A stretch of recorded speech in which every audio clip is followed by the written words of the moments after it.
بسم اللہ الرحمن الرحیم۔ آج ہم انشاءاللہ بات کریں گے کہ کب کب غسل کرنا مستحب عمل ہے۔ مستحب کا مطلب یہ ہے کہ بندہ کوئی کام کر لے گا تو اس کو ثواب ملے گا، اگر نہیں کرے گا تو گناہ بھی نہیں ہے۔ تو مومن چونکہ پہلے ہی نیکیوں کا حریص ہوتا ہے تو اس وجہ سے وہ تو ایسا کام ڈھونڈتا ہے کہ یار مجھے کوئی ایسا کام ملے، میری نیکیاں بڑھیں۔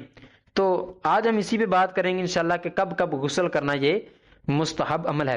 سب سے پہلے کہتے ہیں وقوف عرفات کے لیے، وقوف مزدلفہ کے لیے، اور اسی طرح حاضری حرم کے لیے، حاضری سرکار اعظم صلی اللہ تعالی وسلم کے لیے، اسی طرح جمروں پر کنکریاں مارنے کے وقت، اس وقت بھی غسل کرنا یہ مستحب عمل ہے۔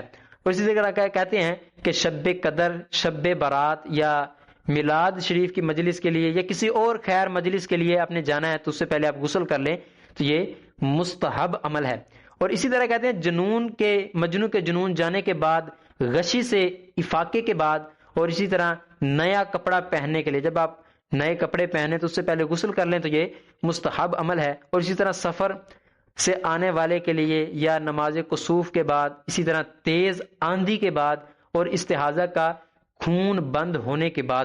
تو یہ تھی چند ایسی چیزیں کہ جب غسل کرنا مستحب عمل ہے تو اللہ تعالی ہمیں ان مستحبات پہ بھی، سنتوں پہ بھی، واجبات پہ بھی اور فرائض پہ بھی، سب پہ عمل کرنے کی توفیق عطا فرمائے، آمین بجاہ النبی الامین وصلی اللہ تعالی علی خیر خلقہ محمد وصحبہ اجمعین۔